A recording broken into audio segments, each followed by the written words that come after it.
Welcome to Clown World, or as we might put it now, welcome to the dismantling of Clown World. Welcome to the defunding of Clown World and all the attendant noises.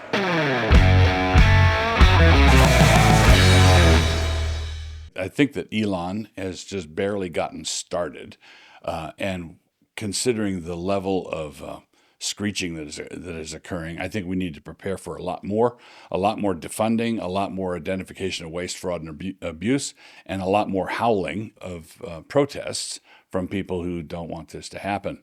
Now, here's a basic framework that I would encourage Christian conservatives to keep in mind.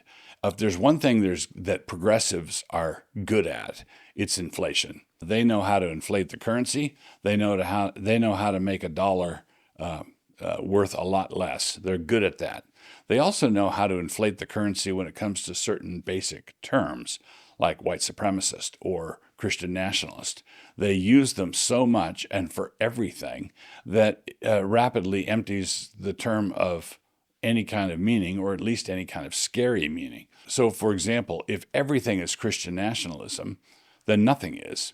Or if everything is white supremacy, then nothing is.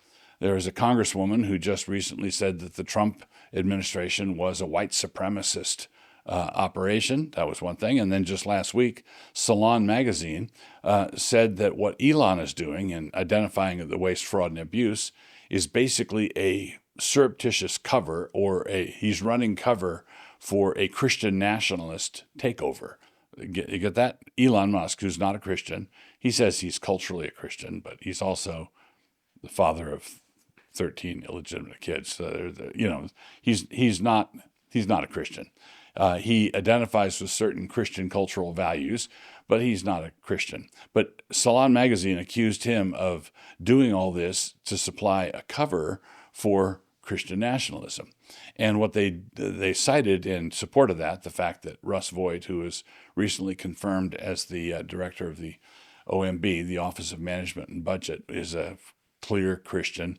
And when it comes to budgetary issues, it promises to be an absolute savage. It is true that when Elon, by common grace, goes after demented spending, if he goes after demented spending, and that creates a vacuum in the administration. Let's say a bunch of people living in upside down world get fired, or they take the retirement offer, the package that was offered them, and they either go away entirely, or it creates a vacancy, and someone from right side up world takes that job, and let's say 1 out of 3 of those people who take those jobs are evangelical Christians.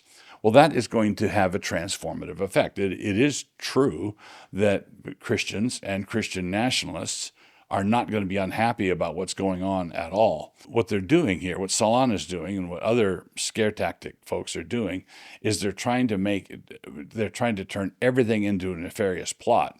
And on the principle of inflation, if everything is a nefarious plot, then nothing is. And so, ironically, they're providing those of us who mean it with some good cover.